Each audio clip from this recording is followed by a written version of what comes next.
Good morning, friends. A very cordial and warm welcome to each and every one of you for this worship service. Let us spend a few moments in silence, realizing the presence of God with us. Let us pray.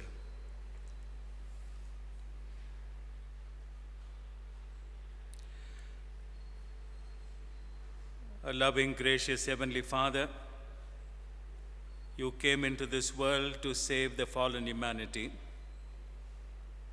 And we gathered here to offer our gratitude and thanksgiving to you for the experience that we have in that kind of a redemption that your Son Jesus has shown to us in the ways of our life. As we gathered here to offer our gratitude and thanksgiving, O Lord, come and be present with us. Let your Holy Spirit guide us and strengthen us. Speak to us fresh words from your words and help us to unite ourselves in the body of Christ in the communion and make ourselves as your body to imitate you in this world. For that, O Lord, let this holy service be acceptable to you, O Lord, our Redeemer. Amen.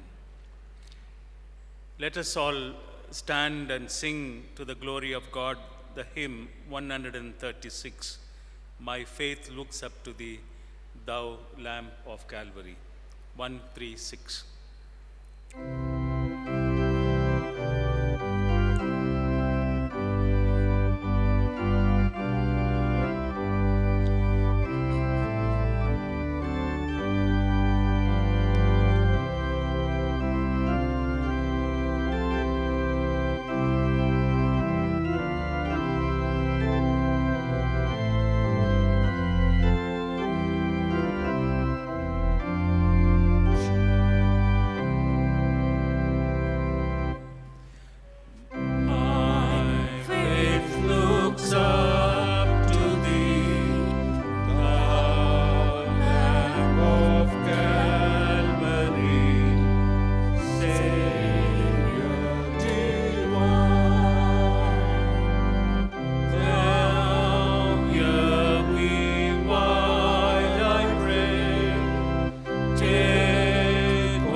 Let us pray.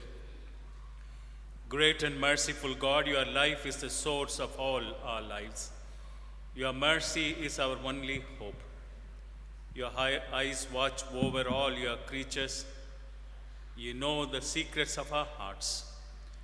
By your life-giving Spirit, draw us into your presence, that we may worship in the true life of your Spirit, who lives moved by your love, through him who has led us to your heart of love, even Jesus Christ, our Lord. Amen. Please be seated. Brothers and sisters, we have come together to hear God's most holy word and to receive the body and blood of the Lord.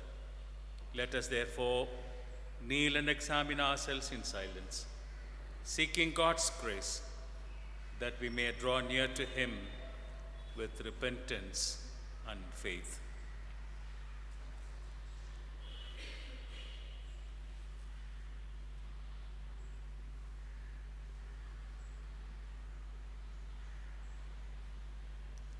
You who truly and earnestly repent of your sins and are in love and peace with your neighbor and intend to live a new life, following the commandments of God and walking from now on in his holy ways.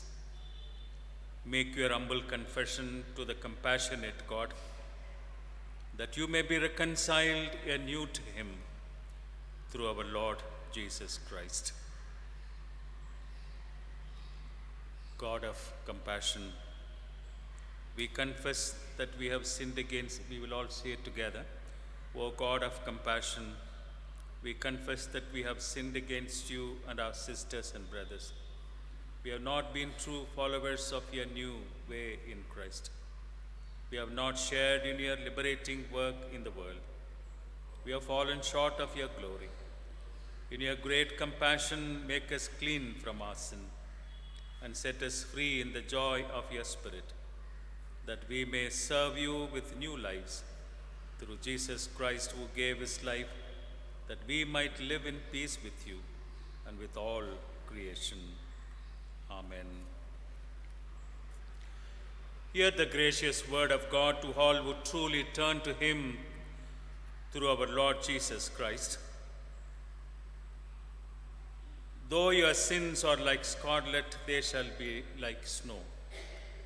Though they are red like crimson, they shall be like wool. I will put my law within them, and I will write it on their hearts. And I will be their God, and they shall be my people. No longer shall they teach one another or say to each other, know the Lord. From the least of them to the greatest, says the Lord, for I will forgive their iniquity and remember their sin no more. Those who wait for the Lord shall renew their strength, and they shall mount up with wings like an eagle. They shall run but not weary, and they shall walk and not faint. The Savior of the world and the refuge of the repentant forgives and strengthens all who truly seek his grace. He accepts you as his sons and daughters and sets you free from the bondage of your past. For Christ died and rose to a new life, that we might all share his wholeness and abundant life. As God's own people, be merciful in action, kind in heart, humble in mind. Be always ready to forgive us freely as God has forgiven you. And above everything else, be loving and never forget to be thankful for what Christ has done for you. Amen. Thanks be to God. May we all stand. Having been forgiven and made whole through our peacemaker, let us live together in peace. God's peace challenges us and guides us towards the acts of justice, peace, and integration of the whole creation. Let us say Shalom or namaste to one another and give each other a sign of reconciliation and peace. The peace of the Lord be with you.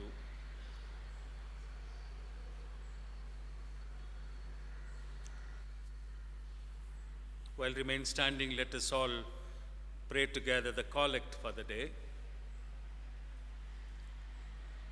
God of justice, who continues to seek for the lost ones, transform our lives to live a life of justice and righteousness. Hold us close to you so that we would not fall when we are tempted, even with familiar things in life. Challenge us to forgive the debts of those who owe to us as you have forgiven our debts. Sustain us in your wisdom to seek after you, so that we may be renewed constantly to be embodiment of your love in our lives every day. This was asked in the name of our Lord and Savior Jesus Christ, who laid down his life as a ransom for our redemption and reigns with you along with the Holy Spirit, one God forever. Amen. Please be seated for the reading of the scriptures.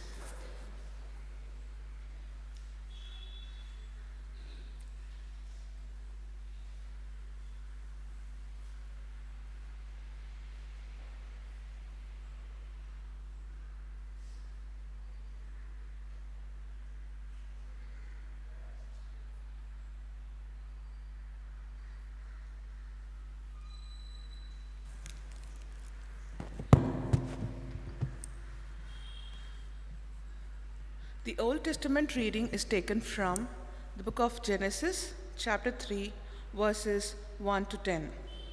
Genesis chapter 3, beginning to read from verse 1. The fall. Now the serpent was more crafty than any of the wild animals that the Lord God had made. He said to the woman, "Did God really say, 'You must not eat from any tree in the garden'?" The woman said to the serpent, "We may eat fruit from the trees in the garden, but God did say, 'You must not eat fruit from the tree that is in the middle of the garden, and you must not touch it, or you will die.'" "You will certainly not die," the serpent said to the woman, "for God knows that when you eat from it, your eyes will be open, and you will be like God, knowing good and evil." When the woman saw that the fruit of the tree was good for food and pleasing to the eye and also desirable for gaining wisdom, she took some and ate it. She also gave some to her husband who was with her, and he ate it. Then the eyes of both of them were opened, and they realized they were naked. So they sewed fig leaves together and made coverings for themselves. Then the man and his wife heard the sound of the Lord God as he was walking in the garden in the cool of the day, and they hid from the Lord God among the trees of the garden. But the Lord God called to the man, "Where are you?" He answered, "I heard you in the garden, and I was afraid because I was naked, so I hid." Here ends the Bible reading. Thanks be to God.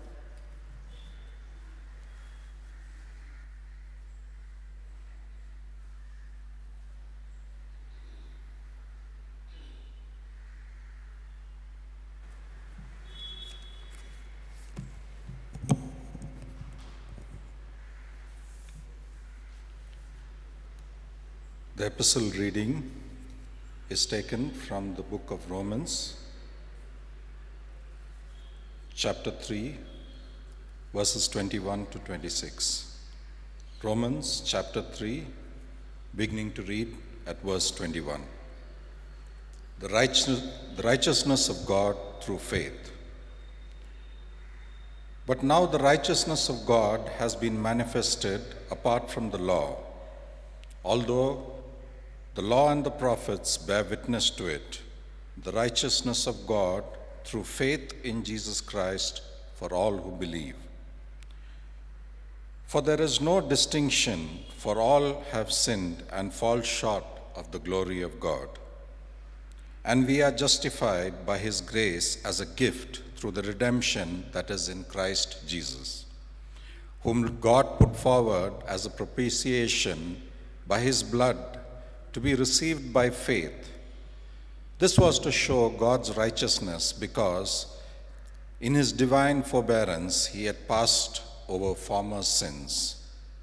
It was to show his righteousness at the present time so that he might be just and the justifier of the one who has faith in Jesus. Amen. Thanks be to God. We all stand for the reading of the Gospel.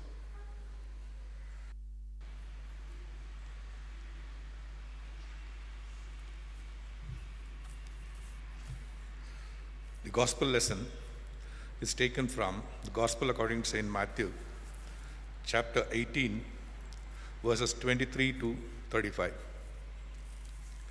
Therefore, the kingdom of heaven is like a certain king who wanted to settle accounts with his servants. And when he had begun to settle accounts, one was brought to him who owed him 10,000 talents. But as he was not able to pay, his master commanded that he be sold with his wife and children and all that he had, and that payment be made.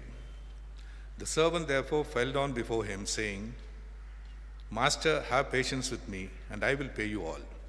Then the master of that servant was moved with compassion, released him, and forgave him the debt.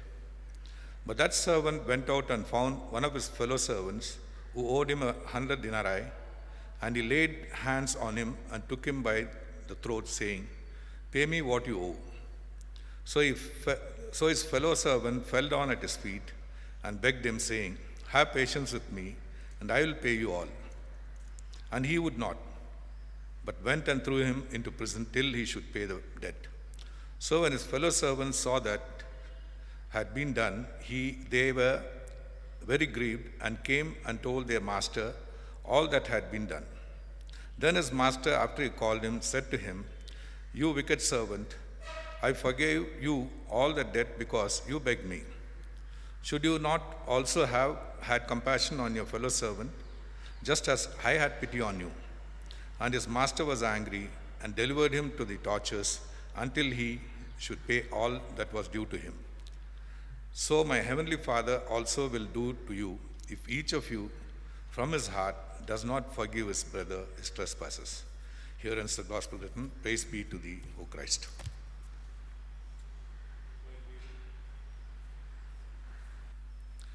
While we remain standing, let us all sing to the glory of God the hymn number 239 through 39.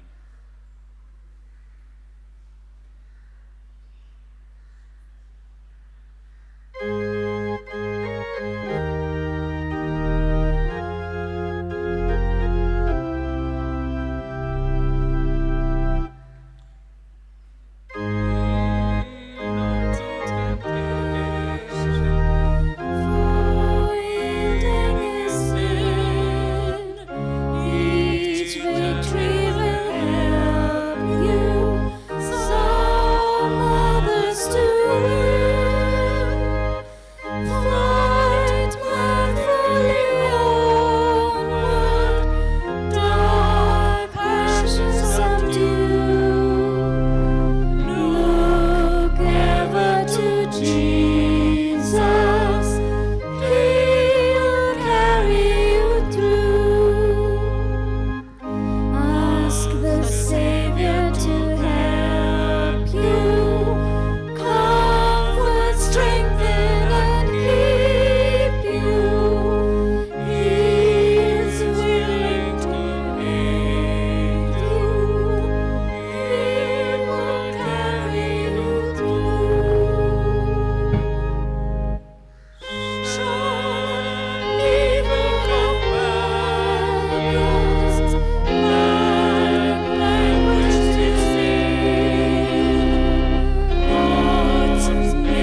May the words that I speak and the thoughts of our minds be acceptable to you, O Lord, our rock and our Redeemer. Amen.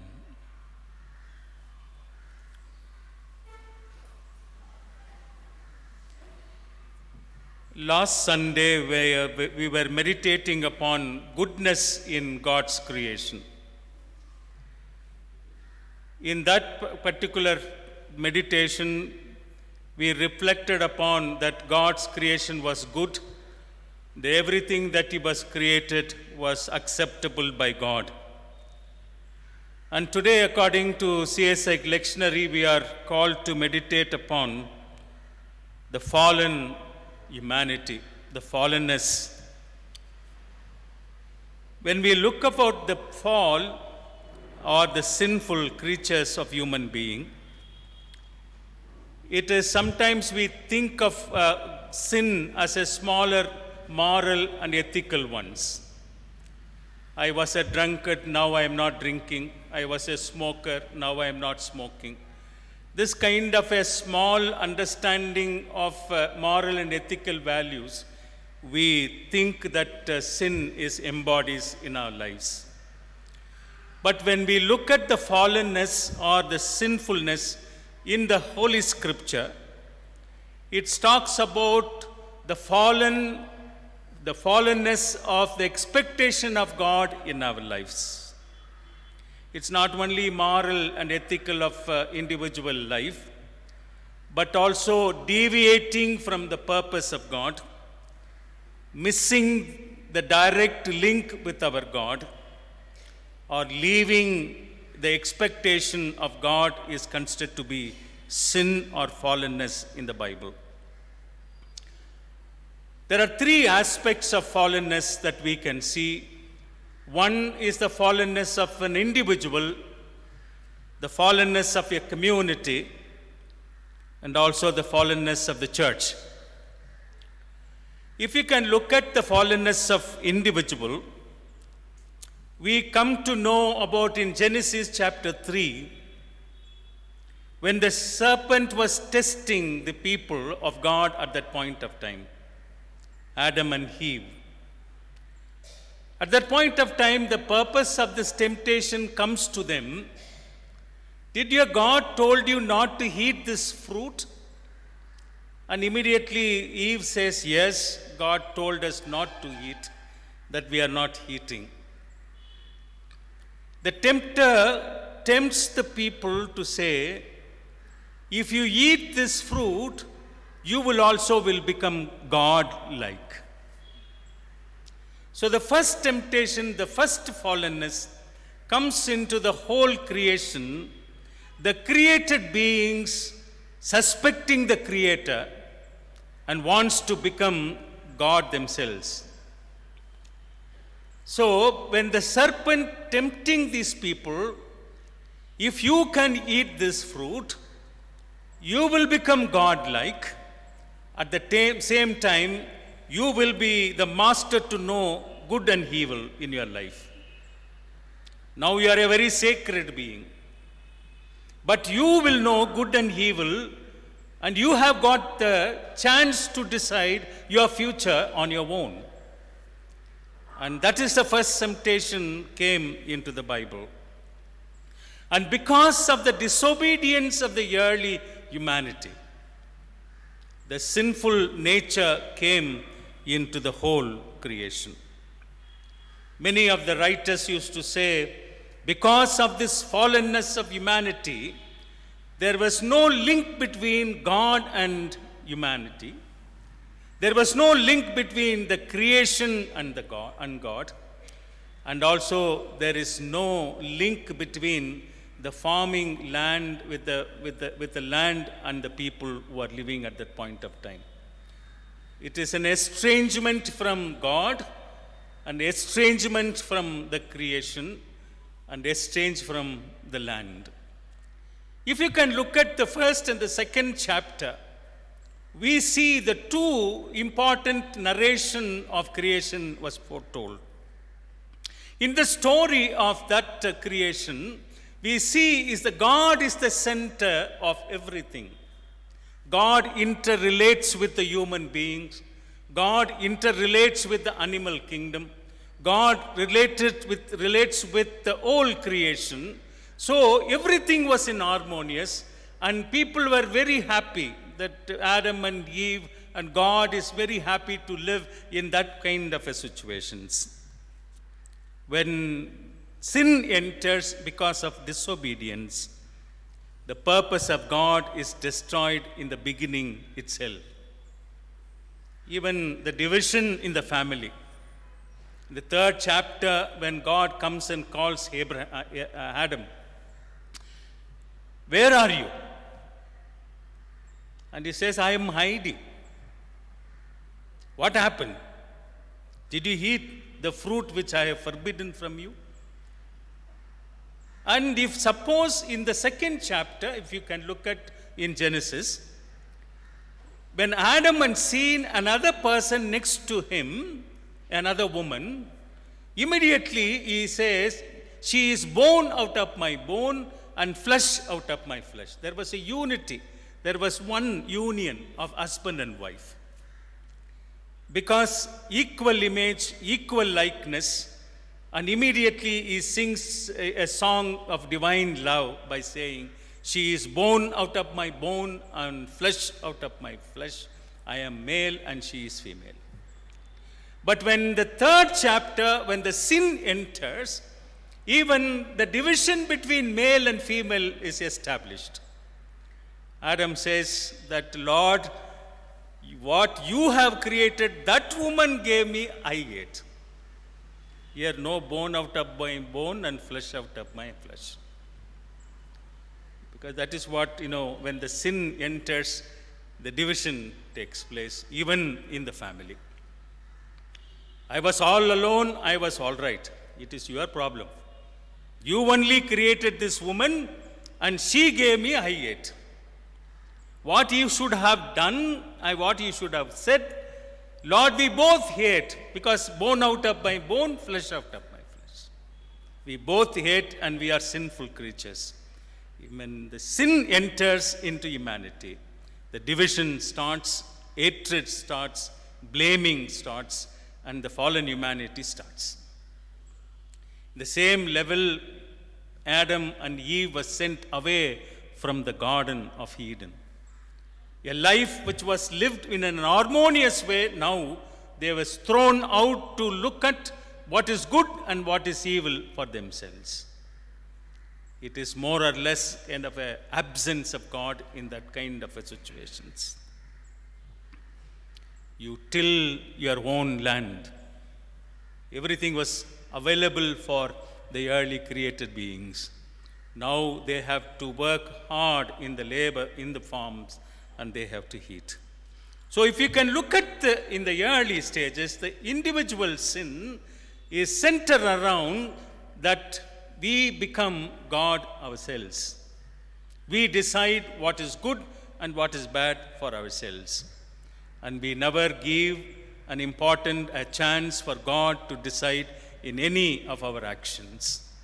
Because of that kind of a desire to become God-like in our ways of life and give more importance to some other things which is not important in our lives, sin enters. Even sometimes which we consider several things which is very close to us, even sometimes we will leave God in the process of our life. Because when everything goes on well in our life, God takes the secondary positions. Only when we were in trouble, when we have difficulties, then only immediately many things will happen, many things were talked, and we ask prayers and so on and so forth. Mainly because when something wrong happens, something we are going into difficulty, what has happened is that time God we seek. But what has happened is that when every moment of our life, the harmonious life what God has given to you and to me to experience, only happens if we give an importance, a foundational importance for God to involve in our work, in our ministries. Then we will have an harmonious and beautiful living. Secondly, if you can look at the scripture, the fallenness of the community. If you can look at these people of Israelites, were there in 400 long years in Egyptian bondage. God liberated them from the Egyptian bondage. Beautiful words in Exodus chapter 3. God tells Moses that I heard their cries, I have seen their affliction, so I am here to liberate them from their bondage of slavery. And he is asking Moses to come and help him in the process of liberation. Go and speak to Pharaoh so that my people can be liberated from this Egyptian bondage and goes out of this land in order to worship their true God. In the process of their leaving, God makes an important covenant with them, a relationship with them. It is not that relations or agreement or covenant that God makes. It is a mutual covenant. It is God who initiates this covenant. I am your God and you are my people. That is the foundation of the whole covenantal aspect. It is God who initiates and accepts the people as his own and says, you are my people and I am your God. In that process, it is not a kind of an elevated position for the Israelites. It's not only a selected few. Compared to other people, they are very special. But God called them to be his agents of liberation in the world. A liberated community is asked to be a liberating community in the world. If we can look at the statutes and commandments which has been testified in the biblical narrations in the first 5 books of the Bible, you will have many statutes and laws which God has given. In the process of your life living as a liberated community, you must be mindful of your slaves and servants. Remember, once you were slaves. For example, in Deuteronomy chapter 5, the 10 commandments. One of the 10 commandments is observe the Sabbath day. In the Deuteronomy chapter, other than the Exodus 20, gives a detailed explanation of how this Sabbath should be observed. On the Sabbath day, you, your slave, your servants, your animals, everything should be rested. Why? You were crying for rest when you were in Egypt. When you were in bondage, you cried to the Lord that you need space and freedom. So when you were being liberated from this bondage, in your ways of life, you must do justice. Every person in your community to have an equal opportunity to enjoy and experience God's presence in your ways of life. But very unfortunately, the community which was called to be liberating, the history of the Bible very clearly says, within a short while, when they were entered into the city of Canaan, when everything was given free, people tempted to live for themselves. The community which was called to be a liberating community, and agents of God, God's people in the world, now try to live for themselves. A beautiful examples of 8th century prophets in the Bible. They're small books like Hosea, Amos, Micah, and so on. If you can read these books, we can understand how the early community, which was a liberating community, tried to be an oppressive community. In the ways of life, they had more slaves for themselves because of the power, because of the status, because of the wealth, because of their prosperity. So instead of giving a liberating action to the people around in the world, the liberated community completely forgotten about God and his vision. That is where, the fallenness, the second fallenness of the community in the Bible was happened, is that in the Exodus even and the later on. Always the prophetical movement came in that kind of a context, asking them to return back to God, return back to the gospel. Remember in Jeremiah chapter 31. And Jeremiah says, now God is going to write a new covenant in your heart, in your flesh. God has given you stone, you have thrown it out. Now God is going to write that new covenant in your hearts so that you will not change your life as you are now living in this world. So when the temple was built by Solomon, the faith aspects of the Israelites are also completely changed. Now everybody wants to please God. And they thought that the God is only living in Jerusalem temple. Earlier, when they were walking 40 long years from Egyptian bondage to city of Canaan, they understood that God is a journeying God, a God who is available to them immediately, a God who lives with them whenever there is need of water, whenever there is a need of food, whenever there is need of flesh, whenever there is need of power to overcome the enemies. Immediately they approach their God who is available to them immediately, a God who lives with them. But now what has happened, the temple aspects made them to consider God is available only in the altar, the Holy of Holies. And so the people were scattered during the time of Solomon. They were thinking of a day that they will come back to Jerusalem in order to experience the presence of God.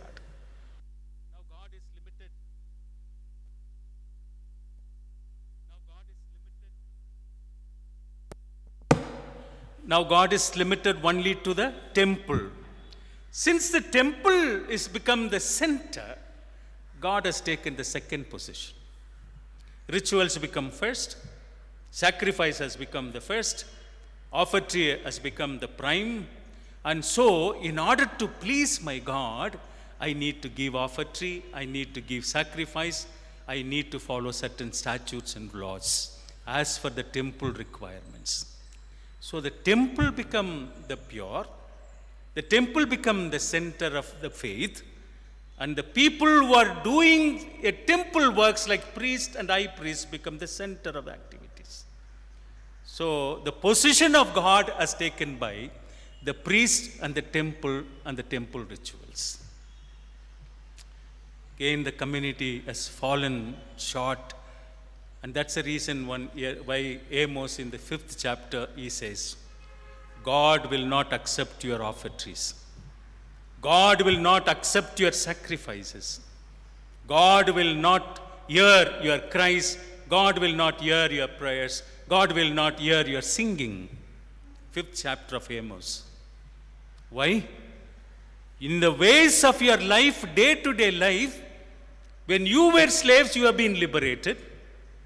For a pair of old sandals, you are buying a slaves for you. So the slaves are available to those people in such a ordinary way of life. But God has created a new life in order that you will be a mediator of God. You will be an instrument of God in order to bring a liberated community where God dwells in the center. But what has happened now, the temple has become the center and sacrifice become the part of that. The rituals and cult become the center of events. And so the fallenness of humanity has begun. Because they've gone away from God's expectation. So fallenness is not necessarily a kind of a sin in you and you and me are committing. But sin is that we lose God's ways in our ways of life. We lose the connection with God. We go astray from God's expectation. That is the sinful nature. That is the fallenness which Bible talks about. The third aspect of the fallenness in the scripture is the fallenness of the church. If you can look at in the whole New Testament expectation, after the death and resurrection of Jesus, Jesus has given a new vocation, new call to the early disciples. Who are these disciples? The same disciples who denied Jesus, the same the disciples who betrayed Jesus, the same disciples who ran away from Jerusalem to Galilee when Jesus was crucified. Now, God in Jesus, searching for those timid, hopeless, denied, betrayed disciples back again. It's not here God is trying to build up another strong community of educated people with power and authority. But God is in search of the same ordinary, timid, hopeless, runaway, denied disciples.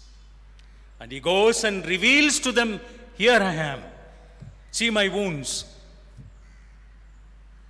I am the God who was crucified. Now I am alive. So the early church community was formed by God in the resurrection experience of Jesus. So the only foundation of the Christian church is to reveal to the world that God is alive. That is what, in Acts of Apostles chapter 3, verse 15, Peter, standing before the same people who crucified Jesus, standing before such a powerful people who crucified Jesus, standing with them, and he says, that Jesus whom you have crucified, direct, is alive today, and we are all witnesses. So the early church community, which was formed with the encountering with the risen Lord Jesus, become a living, witnessing community in the world to reveal Jesus Christ to the wider world in order that the world will know God is alive and available for them. So that the only occasion, or the only call, the only service, the only expectation of God from the church, the people of God, is to bear witness for His presence. That we will do it not to say that, He is alive here and there and so on and so forth, but through our service, through our ministries, through our works. If we can look at our churches today, it's a very painful situation to understand whether the church has become fallen to the expectation of God or the church is in service. Sometimes our charity work is also a kind of every church has got a poor fund. I think you may have a poor fund here. Poor fund has become a part of your total amount, certain amount. But friends, all your amount is for the poor. That's what the Bible says. If you take the tithe offertory, 1/10 of your tithe offertory, Deuteronomy 26:12, don't bring it to the church. Nowadays, the tithe offertories will be given to the church people, evangelists, mission work, and so on. It is not meant that way. The Bible says, I'm not saying, the Bible says, take the tithe offertory, keep it in your doorsteps, not in the church. Give it to the orphans, give it to the widows, give it to the poor, give it to the strangers, give it to the hungry. After giving that, you come with empty hand to the church to tell to your God that you have given of it. Normally, we preachers will not preach these words. Because if we preach that, you will keep all the money in your doorsteps. So, church will not get anything from there. Even if we preach, neither the poor and the Levite or the widows will get from your doorsteps. Because you look at the neighbor, compared to your neighbor, you will be a poor. Then you will say, when I become like him, then I will serve the poor and you eat it up. That's the reason why we will not talk about this passage at all. But the economy of God, The economy of God is that no poor should be among you. No poor should be among you. So the church, the whole responsibility of the church is to serve the poor and the needy and the people who are in that. That does not mean that only we look for the beggars. Think of what's happening in Delhi at this moment. There are thousands of farmers are on the street for the last more than 2 months, asking for their life and their livelihood. But very unfortunately, an autocratic government like ours, not in a position even to talk to them. The same member of the parliament went street by street asking and pleading and begging for votes with the same people. The Prime Minister has got such an autocratic manner that he will not even say a word to anybody, but he will broadcast everywhere in other places. Where is the church's role as a witness? When thousands of farmers are on the streets and the poor raising their voices for their own life, if they can accept these laws, their livelihood will go. Is the church has fallen from their expectation of God? So when we look at the scripture, it's not necessarily a sin or fallenness. It's something to do with my own personal saving aspect of God. God is very much interested in saving this world, redeeming this world, and creating God's world in this world through you and me. As an individual, you and I are called to be imitators, agents. Remember, God created Adam and Eve in his own likeness and in his own image, in order that they will be imitators of God in this world. And remember that God has chosen the Israelite community in order that through their power and work that they will be a liberating community. But instead they will become making the slaves exploitative community later on. Even in the time of Jesus, when Jesus was trying to establish God's rule on this earth, working among the Galileans, the harassed and helpless people in Matthew chapter 9, over and against the people who claim themselves are righteous and the religious people who center around Jerusalem temple and Jerusalem city. So the purpose of Jesus identifying with the ordinary people in order to transform and change the world as God's world.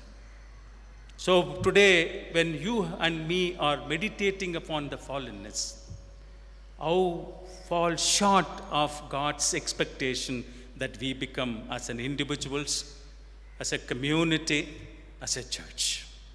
So it is a time for us to relook what is God's expectation in my life. What God expecting from me in my personal life. What God expecting from my community. What God expecting from my church. So that should be an agenda for our church in order to bear witness for Christ's presence in this world. If not, we will continue to be a fallen humanity, not fulfilling what God has intended us to do. Sometimes we like to save our individual souls. Friends, there are two questions with which the Bible has started. Where are you and where is your brother? With these two questions, only the whole Old Testament narration has started in the Bible. Where you stand at this moment is very important for you. Whether with the people who are affected, marginalized, poor, is a very important. And where is your brother is another important aspect of Christian life. Without brother and sister, you and I will know salvation. That is what Jesus has said in Matthew chapter 25. I was hungry, you fed me. I was thirsty, you gave me drink. I was a stranger, you took me in. I was in prison, you came and looked after me. When, Lord, that we have seen you like that? And Jesus said, what you have done to the least of my brothers and sisters, you have done it to me. That means Our relations with our neighbor gives a way for our salvation. So we have to rethink our mission of our church, rethink of our Christian life as an individual, whether we are in the process of accepting God's ways and God's values in this life, or we are also continue to lead a fallen humanity, fallenness in the sight of God. The only power to sustain God's expectation comes from this Holy Communion that we are going to be part of it. Where Jesus, in spite of he being equal to God, denied and emptied himself, came in the form of a human being and saved you and me through his death and his resurrection. As we participate in this Holy Eucharist, let the body and blood of Christ become ours, so that we will be a living example for the living presence of Jesus in our work, in our community, in our church. May God bless you.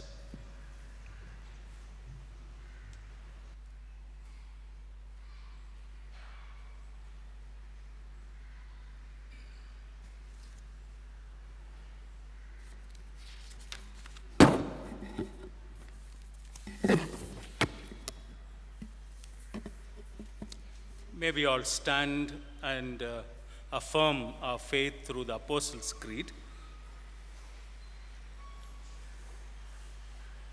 I believe in God, the Father Almighty, creator of heaven and earth. I believe in Jesus Christ, God's only Son, our Lord, who was conceived by the Holy Spirit, born of the Virgin Mary, suffered under Pontius Pilate, was crucified, died, and was buried. He descended into the dead. On the third day he rose again. He ascended into heaven and is seated at the right hand of the Father, and he will come to judge the living and the dead. I believe in the Holy Spirit, the Holy Catholic Church, the communion of saints, the forgiveness of sins, the resurrection of the body, and the life everlasting. Amen. Please be seated for the announcements.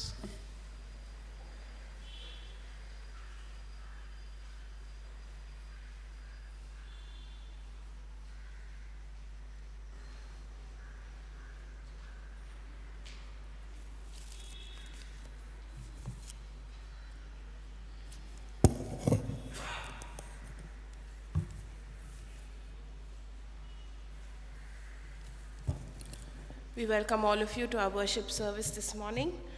And for those of you who are watching, who will be watching a recorded version of our service, we greet all of you in the name of our Lord and Savior, Jesus Christ. I take this opportunity to thank Dr. Vincent Rajkumar for conducting our service this morning. Thank you, Pastor. It's always a joy to have him with us. Today is a Communion Sunday, and we request you to kindly follow the guidelines during communion time. We will not have more than 6 of us at a time coming up for communion. Next Sunday, the 14th of Feb, is being recognized as Healing Ministry Sunday. And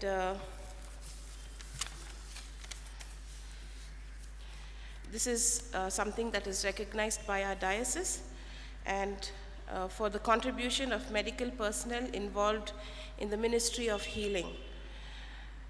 Next Sunday, we will have a second offertory, and the proceeds towards this will go, the proceeds of this offertory will go towards our CSI hospital in Chikbalapur and our CSI hospital in Bangalore. St. Mark's Cathedral Community Care Committee is organizing a program on career guidance with focus on civil services, that is the UPSC exam, where individuals who are aspiring to become officers of the national building process through the IAS, IFS, IPS can take part, and they will be going through the entire selection process. So this program is being organized on the 13th of February, that is next Saturday, at 10:30 a.m. over Zoom. And the Zoom platform and the link is provided on the poster that is put up on the notice board. Those of you who are interested, kindly take a look at it. The Bangalore Civil Area Council is conducting a special youth meeting from 3 p.m. to 6 p.m. on Saturday, the 13th of February. This will be conducted at St. Mark's Cathedral, and Right Reverend Dr. Prasanna Kumar Samuel will lead in prayer, and the guest speaker is Reverend C.A. Benjamin. This is being organized by our civil area, the Bangalore Civil Area Council. We request all the youth to kindly take part in this program. We would like to remember all those who are unwell. Kindly uphold them in your prayers. Also, if there's anybody who is celebrating your birthday, we request you to kindly stand. Birthdays or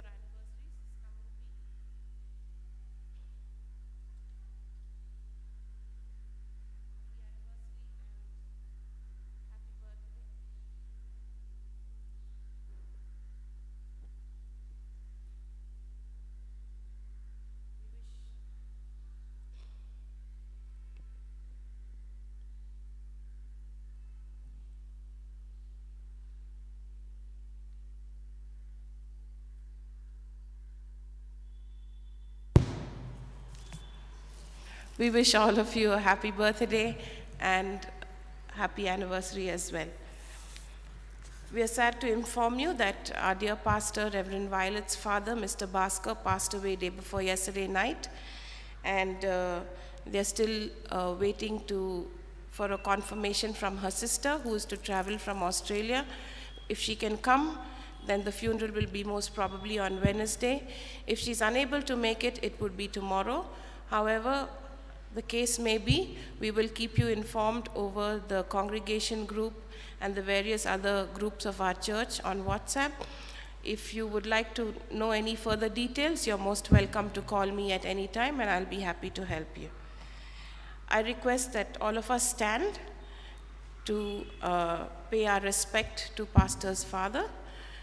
We will maintain a minute of silence, and at the end of it, I would request Reverend Rajkumar to pray for those who are celebrating their birthdays, anniversaries, and also Pastor and her family at this time.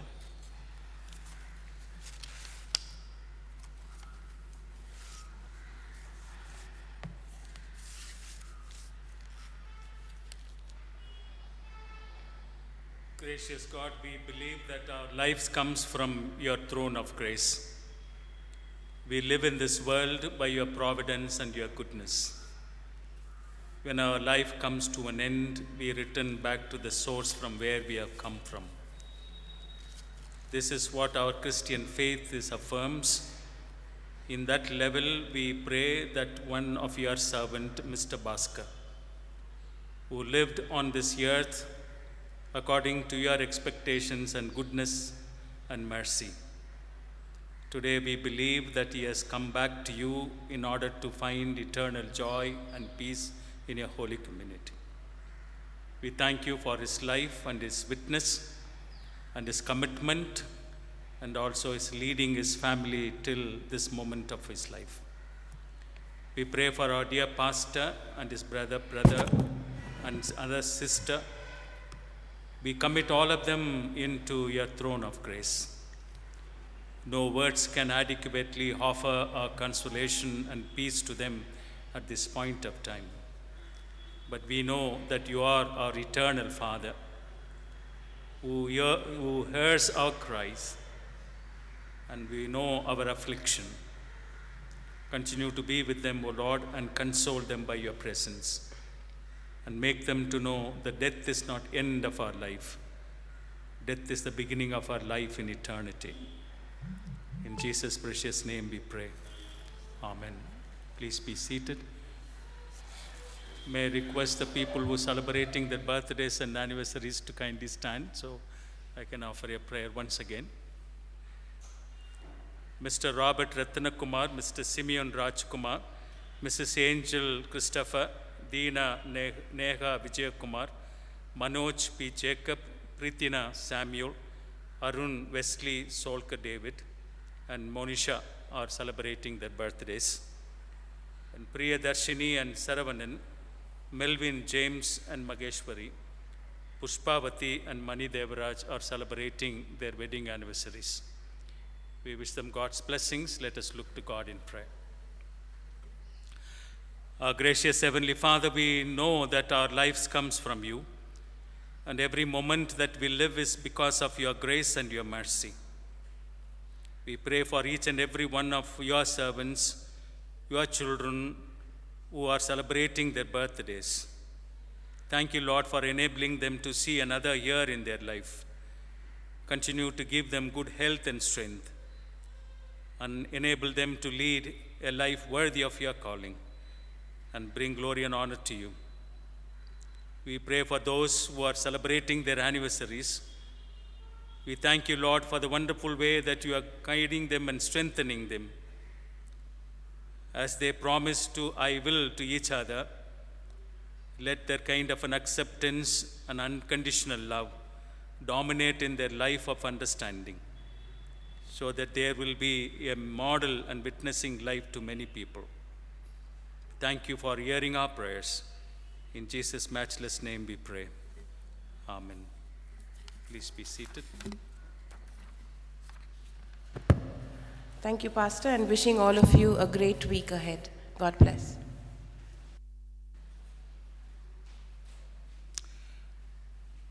Let us involve in the act of intercession, intercessory prayers.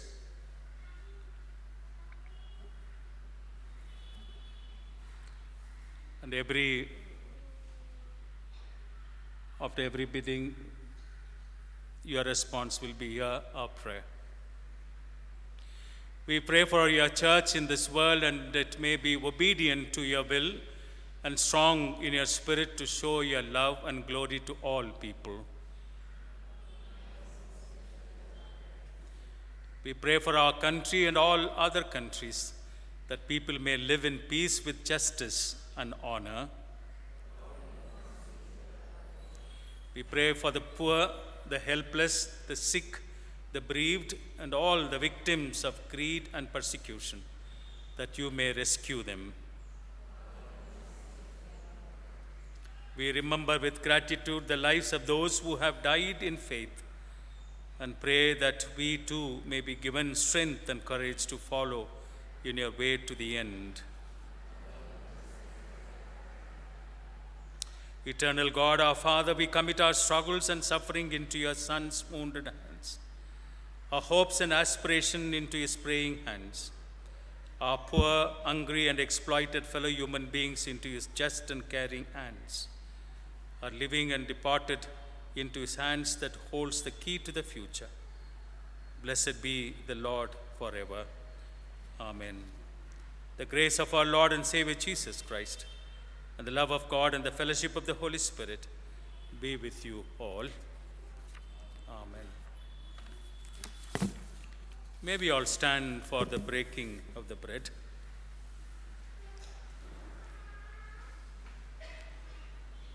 How very good and pleasant it is when people of God live together in unity. We who are many are one body, for we all partake of the one bread. Now I will offer in his 10 sacrifices with shouts of joy. I will sing and make melody to the Lord. Please be seated. Let us all pray together the prayer of God's presence. Be present, O Jesus, you good high priest, as you were in the midst of your disciples, and make yourself known to us in the breaking of the bread, who lives and reigns with the Father and the Holy Spirit, one God, world without end. Amen. The Lord be with you. Lift up your hearts. Let us give thanks to the Lord our God. Truly it is right and good to glorify you at all times in all places by offering you our thanksgiving, O Lord, Holy Father. You spoke and the light scattered darkness, order arose from confusion. You breathed into the dust of the earth and we were formed in your image. Through your Son, our Lord Jesus, you came to us while we wandered. Ye met us as a refugee, a threatened child. He called us by name to leave what is comfortable to be his disciples, friends, and partners. With his outstretched arms on the cross, and through his death he bore our sins, and through his death and through his resurrection we are saved. And through your Holy Spirit you brood over chaos we create, mothering us, shaping a new creation. You enlighten everyone coming into this world. You inspire the prophets and apostles to find the right word at the right time. You liberate, equip, and commission your people for the continuance of your mission to make everything new. Therefore, with angels and archangels, and with all the company of heaven, we proclaim and sing your glory. Holy, holy, holy.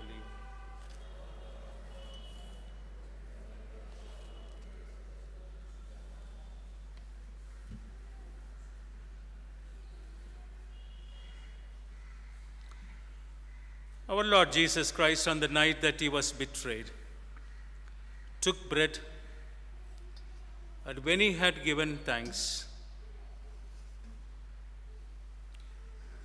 broke it and gave it to his disciples, saying, "Take, eat, this is my body which is given for you. Do this in remembrance of me." The same way after supper he took the cup. When he had given, he gave it to them, saying, "Drink this, all of you. This is my blood of the new covenant, which is shed for you and for many for the forgiveness of sins. Do this whenever you drink it in remembrance of me." Lord, we commemorate your death on the cross. We celebrate your resurrection, and we await your coming. Eternal God, let your Holy Spirit move in power over us and over these earthly gifts of bread and wine, that they may be the communion of the body and blood of Christ, that we may become one in him. May his coming in glory find us ever watchful in prayer, strong in truth and love, and faithful in the breaking of the bread. Then at last all people will be free, all divisions yield, and with your whole creation we will sing your praise. Through your Son Jesus Christ, through Christ, with Christ, in Christ, in the unity of the Holy Spirit, all glory and honor are yours, Almighty God, forever and ever. Amen. As our Savior Christ has taught us, we are bold to say, "Our Father in heaven."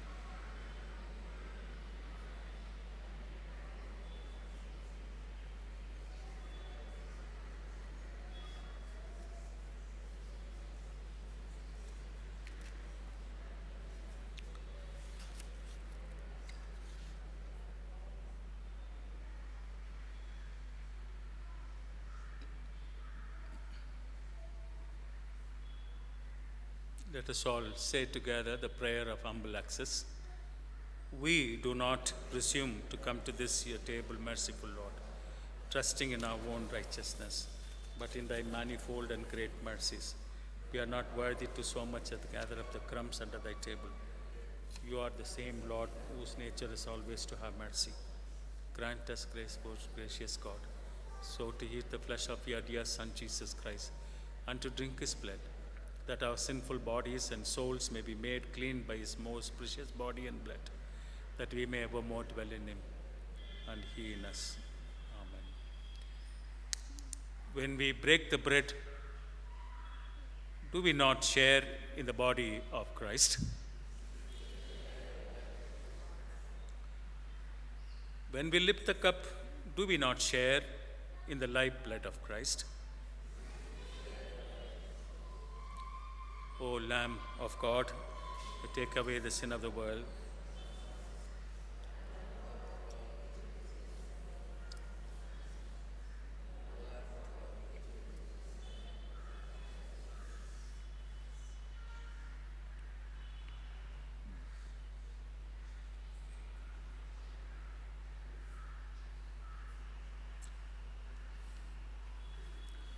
the things of God for the people of God, come and participate in the Eucharist meal.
Having now by faith received the sacrament of the body and blood of Christ Jesus, let us all join together in the thanksgiving prayer.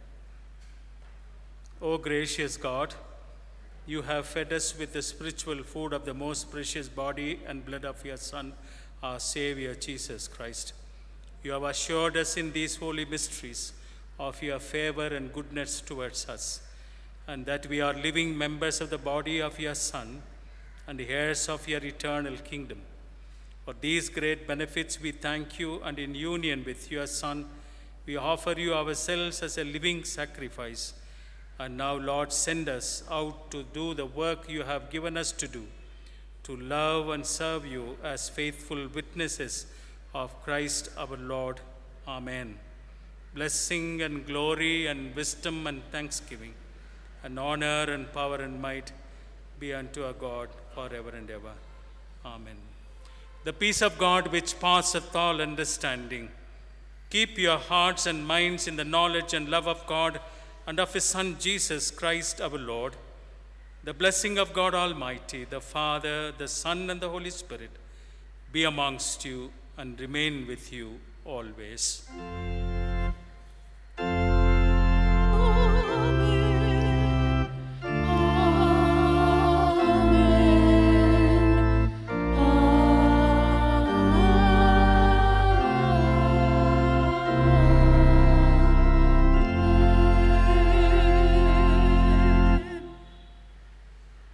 In closing, may we all stand and sing the hymn 139, Have thine own way, Lord, have thine own way.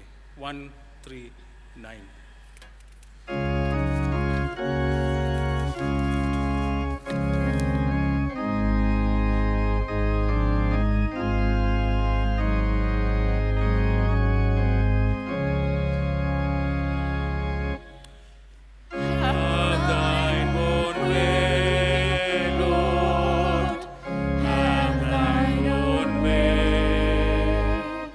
Thou art the potter,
Come, Lord Jesus, come and journey with us. Give us your grace and your mercy. Redeem from our fallenness. Help us to be your witnesses in the place where you have asked us to live and work. May your divine presence envelop us, O Lord, as we leave this sanctuary to live as your own witnesses. In the name of Jesus, our Lord, we pray. Amen. The Lord be with you. Let us depart in peace.